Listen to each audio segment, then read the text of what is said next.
Sim, minha amiga. Eu tenho uma dúvida, pastor. Na Bahia, principalmente, a gente consegue ver um sincretismo religioso que faz parte da nossa rotina, né? Então, os orixás estão misturados com a igreja e, enfim, tem a cultura africana, o candomblé. E eu queria saber que, assim, a salvação unicamente é por Jesus, ou seja, tirar da questão da ignorância, de que não o conhece, que Deus vai julgar de acordo com a sua luz. Mas a pessoa que conhece o Evangelho, teve conhecimento da vinda de Jesus, da sua morte na cruz, a salvação dela está unicamente relacionada à aceitação de Jesus como seu único Salvador? Ou existe a possibilidade dela, sim, acreditar em Jesus, como muitas outras religiões acreditam, mas o colocam num plano meio que secundário. Elas continuam adorando a outros deuses, praticando outras doutrinas e ainda assim vão ser salvas. É um pouco complicado assim para entender. O Brasil é um país de sincretismo religioso, mas a Bíblia não é sincrética. Ela apresenta apenas a Jesus Cristo como o único Salvador. Só existe salvação nele.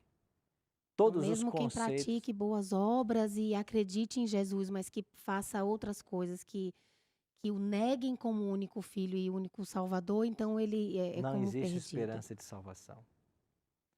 Nada do que o sincretismo religioso apresente que esteja fora da Bíblia deve ter valor para nós. E o grande problema do Brasil é justamente esse.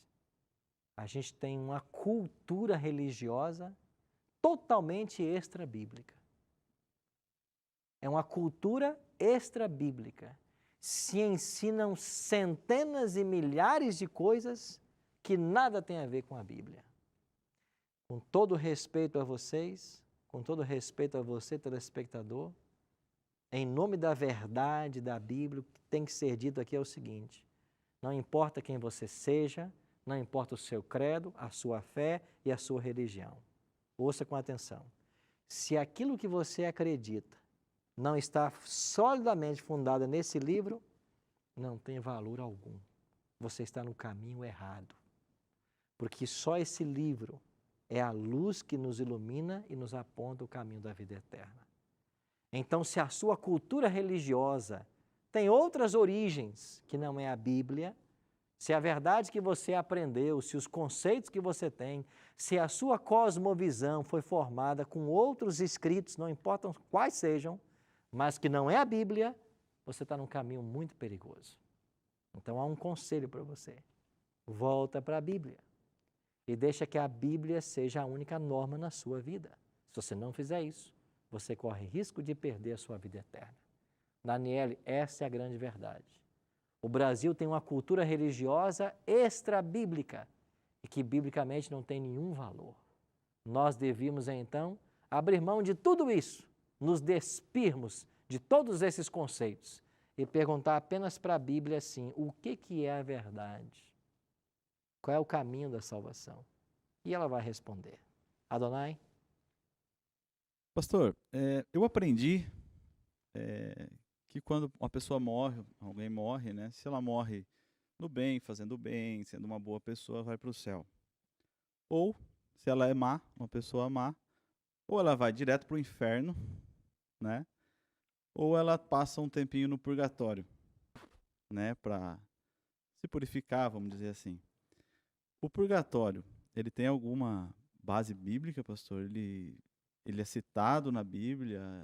É dito alguma coisa sobre ele?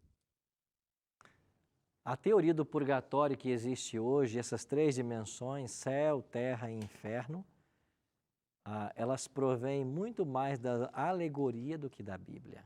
A Bíblia não tem menção ao purgatório. Essa palavra não existe na Bíblia. Mas você vai encontrar esse conceito, por exemplo, na obra A Divina Comédia de Dante Alighieri. Ele vai falar sobre esses três níveis. Então você hoje tem dentro da religião muito da filosofia, muito da tradição e pouco da Bíblia. É o que eu disse para Daniela. Essa cultura extra-bíblica. Uma cultura religiosa extra-bíblica. Se você faz o bem e vai para o céu, você está ensinando salvação pelas obras? A Bíblia não ensina isso. A Bíblia só ensina que o pecador só se salva por exercer fé no Cristo. Porque só Cristo viveu uma vida sem pecado. Só Ele nunca pecou. E quando Ele morre sem nunca ter pecado, Ele morre uma morte que Ele não merecia. E por que Ele morreu? Porque era a sua morte. Era a minha morte. Então Ele veio para pagar o preço do pecado de Adão. E se o preço de Adão e o nosso é a morte, eu pago. É por isso que você não precisa morrer. Sim, amiga. Não, é que tudo isso me fez pensar, não é justo com Cristo. Claro que não. Então, não entendi. Não é justo com Ele. Mas aí que está, o Evangelho é isso. Isso é a graça.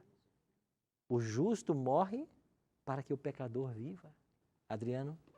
Na Bíblia tem um versículo que diz que no final dos tempos surgirão falsos profetas, avarentos, amantes de si mesmos e por aí vai. Podemos afirmar que já estamos nessa época? Claro. E quem é o falso profeta? Todo aquele que ensina e prega o que não está na Bíblia. Porque na realidade ele está desviando as pessoas da verdade, ao invés de apontar o caminho. Por exemplo, você querer ensinar que a pessoa é salva pelas boas obras que pratica. Isso é tentar o impossível. Você pode fazer caridade uma vida inteira? E como você vai justificar os seus pecados? Você não pode. Então nós dependemos exclusivamente de alguém. E esse alguém já fez por você e por mim o que precisava. O que ele fez? Ele viveu uma vida sem pecado. E ele morreu uma morte expiatória. Você entende como Deus resolveu o problema do pecado? É por isso que João escreveu assim, na sua primeira carta, no capítulo 5. E o testemunho é este, que Deus nos deu a vida eterna. E esta vida eterna está em quem? No seu Filho. E no verso 12, aquele que tem o Filho tem a vida. Aquele que não tem o Filho de Deus, não tem a vida. É claro o Evangelho. E qual é a proposta do Evangelho? Cristo é o segundo Adão. Mas é isso que Paulo ensina em Romanos 5. Paulo diz em Romanos 5 que Cristo é o segundo Adão. E se por um homem, diz Paulo, entrou o pecado no mundo e pelo pecado a morte passou a todos os homens porque todos pecaram. Mas através da justiça de um só, todos se tornaram justos. Então Adão falhou, Cristo venceu. Adão nos condenou à morte eterna. Cristo nos deu uma segunda chance de salvação. Não há salvação fora de Jesus Cristo. É por isso que Atos 4, 11 e 12 diz: abaixo do céu, nenhum outro nome foi dado entre os homens, pelo qual importa que nós sejamos salvos.